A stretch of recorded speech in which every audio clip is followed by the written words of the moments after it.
নমস্কাৰ। যোৱা 31 জুলাই তাৰিখে আমাৰ বহু শিক্ষকে আগ্ৰহেৰে অপেক্ষা কৰি থকা যি বদলীকৰণ সেই বদলীকৰণৰ নিৰ্দেশ প্ৰকাশ নাপালেও নগাঁও জিলাৰ ফালৰ পৰা নগাঁও জিলাৰ শিক্ষকসকলক ৰেচনেলাইজেশ্যন অৰ্থাৎ সাৰপ্লাছ এক্সেছ টিচাৰ থকা বিদ্যালয়ৰ পৰা তেওঁলোকক ছিংগুল টিচাৰ বা হাই পিটিআৰ বা জিৰ' টিচাৰ থকা বিদ্যালয়লৈ বদলীকৰণৰ এটি নিৰ্দেশ প্ৰকাশ পাইছে। 6 পৃষ্ঠাৰ নিৰ্দেশ, বহুকেইজন শিক্ষক এই নিৰ্দেশত বদলি হৈছে।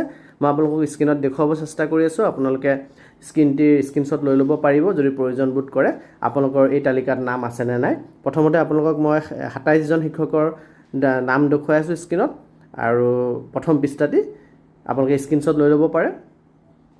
এতিয়া আপোনালোকক মই দ্বিতীয় পৃষ্ঠাটি দেখুৱাই আছোঁ। 28 নম্বৰ চিৰিয়েলৰ পৰা আৰম্ভ কৰি 63 নম্বৰ চিৰিয়েললৈকে এই পেজটিত আছে। 2 নম্বৰ পৃষ্ঠা হয়।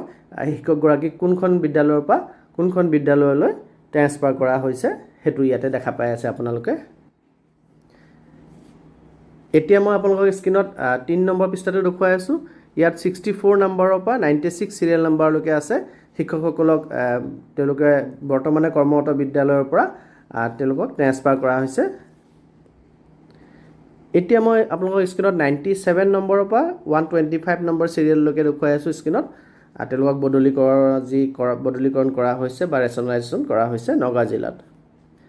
এতিয়া আপোনালোকে স্ক্ৰীনত দেখা পাই আছে 126 চিৰিয়েল নম্বৰৰ পৰা 154 নম্বৰ চিৰিয়েললৈকে, আৰু শিক্ষকসকলক তেওঁলোকে বৰ্তমান কৰ্মৰত বিদ্যালয়ৰ পৰা ট্ৰেন্সফাৰ কৰা হৈছে জিৰ' টিচাৰ, ছিংগুল টিচাৰ বা হাই পিটিআৰ স্কুললৈ। আপোনালোকে স্ক্ৰীনশ্বট ৰাখি ল'ব পাৰে। আৰু শেষ পৃষ্ঠাটি পাইছোঁহি। ইয়াতে 173 নম্বৰ চিৰিয়েললৈকে আছে, অৰ্থাৎ নগাঁও জিলাত 173গৰাকী শিক্ষক শিক্ষয়িত্ৰীক তেওঁলোকে বৰ্তমান কৰ্মৰত বিদ্যালয়ৰ পৰা তেওঁলোকক হাই পিটিআৰ বা জিৰ' ছিংগুল টিচাৰ থকা বিদ্যালয়লৈ ট্ৰেন্সফাৰ কৰা হৈছে ৰেচনেলাইজেশ্যনৰ অধীনত। আৰু এই শিক্ষকসকলক ইমিডিয়েট এফেক্ট হোৱাকৈ তেওঁলোকক এই অৰ্ডাৰটো ওলোৱা হৈছে, অৰ্থাৎ তেওঁলোকে ইমিডিয়েটলি তেওঁলোকৰ নতুন বিদ্যালয়ত যোগদান কৰিব লাগিব। 31 জুলাই তাৰিখে এই নিৰ্দেশটো প্ৰকাশ পাইছে।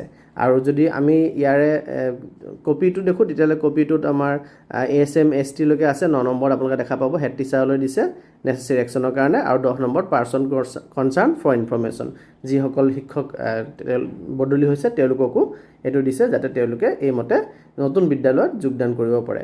আৰু যদি আমি প্ৰথম পৃষ্ঠাটো চাওঁ তেন্তে আমি দেখা পাম যে ডিষ্ট্ৰিক্ট কমিশ্যনাৰৰ এপ্ৰুভেল মতে এই বদলীকৰণ কৰা গৈছে। আৰু এই বদলীকৰণ যি আমাৰ Assam elementary and secondary teachers regulation of posting and transfer rule 2022 আছে, সেইমতে কৰা গৈছে।